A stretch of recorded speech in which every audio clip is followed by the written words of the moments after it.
To our other big story for you on this Monday afternoon, the countdown to Election Day. Look at this. We're in the final hours right here. The polls open in Connecticut in a little over 12 hours from right now.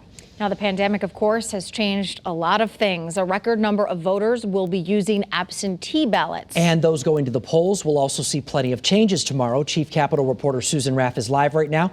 She is at Hartford City Hall where the preparations are already underway. Susan?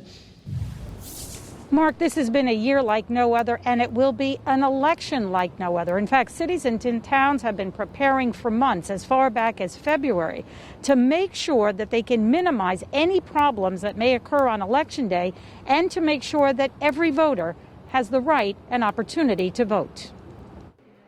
Hartford City Hall has been a busy place these days. Here, voters can fill out absentee ballots right up until the last minute. Maybe some can't make it, like myself. I work in the morning and I won't be able to make it to the polls tomorrow, so I'm going to do it now.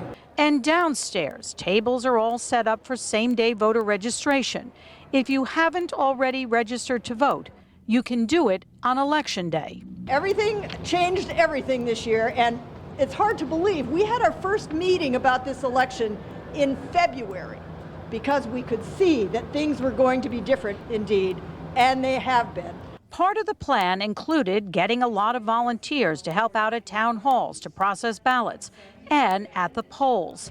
And for those who are still planning to vote in person on Election Day, you may see longer lines, so get there earlier than normal. Everyone will be asked to wear masks. Some towns will have disposable pens and pencils, and others will have paper placemats, which voters can throw away after they're done. One of the major things you're going to see is the social distancing in order to get even into the polls. Everybody's going to have that 6-foot distancing, so the lines are going to look extremely long, even though they may not be as long as they seem.